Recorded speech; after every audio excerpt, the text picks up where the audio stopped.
જય દ્વારકાધીશ। તો આજે મહાદેવ કથા મંડળ સેવા આશ્રમની અંદર અમારે કીર્તિચેતન બાપુ તો અહીંયા આપણા આશ્રમની ઉત્તરોત્તર પ્રગતિ માટે તપસ્યા તો કરે છે, પણ સાથે સાથે આપણા અન્નપૂર્ણા ભંડારની અંદર ને આપણા આશ્રમની અંદર ગોવર્ધનપુરી બાપુ જેસર પાસે આવેલું ગામ પાથી પધાર્યા છે, આપણા મહેમાન તરીકે આવ્યા છે। અને આપને તો સૌને ખબર જ છે કે આપણા અન્નપૂર્ણા ભંડાર છે, જે કોઈ પણ યાત્રાળુ સાધુ સંતો અતિથિ મહેમાન કોઈ પણ આવે તો એના માટે આપણે બધી પ્રકારની સગવડતાઓ પૂરી પાડતા હોઈએ છીએ।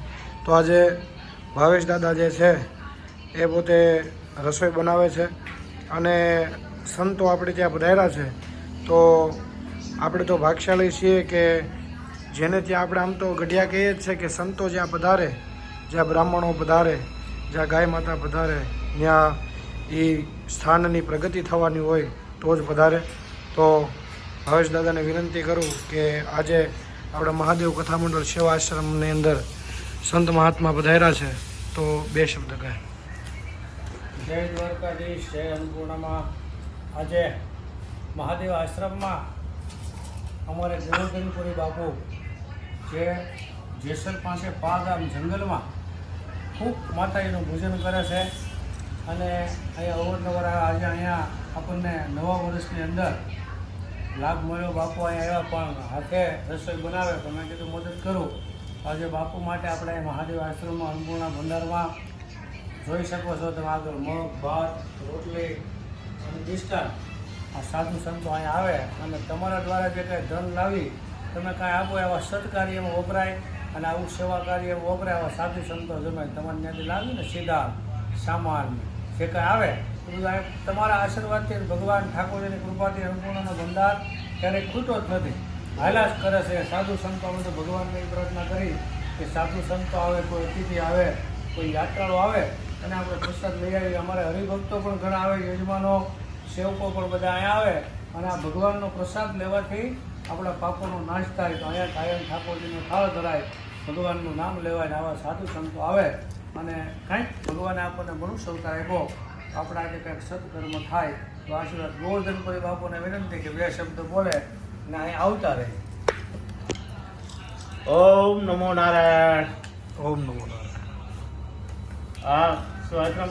અન્નપૂર્ણા મહાદેવ महादेव आश्रम में अन्नपूर्णा मनी दिया थे। हमें अवर जवर में आ रहे हो इधर से, वो पागाँव से। मेरा आश्रम है पागाँव खोड़ियार मेकड़ा, माता जी का नाम मेकड़ा खोड़ियार है, पागाँव है धुनापा। मैं आता हूँ आश्रम के, तो भोजन पानी सब अच्छा मिलता है ने सब आश्रम को देने के लिए बहुत अच्छी व्यवस्था है। सबको भोजन मिलता है, गाय रखता है, सबको सेवा सब करता है, वो अच्छी सेवा करता है।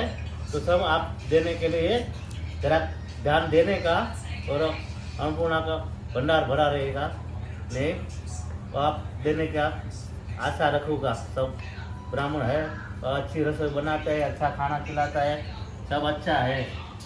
उधर भोजन पानी के लिए अच्छा मिलता है। ओम नमो नारायण। ઓમ નમો નારાયણ।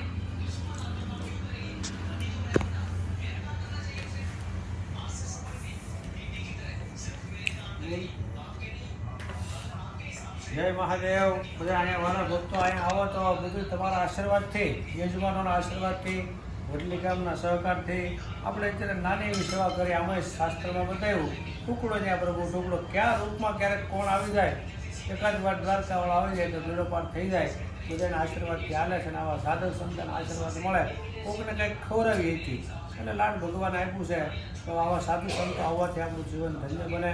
જેણે ભેટ પહેર્યો, સંન્યાસ લીધો, જેણે ભજન કરે, આવા જીવાત્માને, આવા પવિત્ર સંતોને આવી સેવા કરવાનો અવસર મળે તો ભગવાનને કે અમારું જીવન ધન્ય બને। જય દ્વારકાધીશ, જય અન્નપૂર્ણામાં।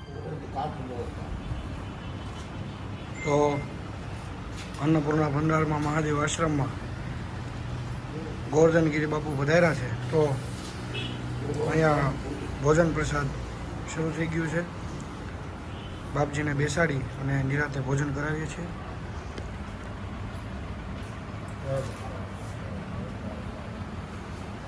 તો હવે તમારી આંગણે કોઈ પણ સાધુ સંત બ્રાહ્મણ અતિથિ પધારે તો ટક થઈ ગયો હોય તો તમારે સાધુ સંતો બ્રાહ્મણોને ક્યારેય ઘરેથી જમાડ્યા વગર ન જવા દેવા જોઈએ.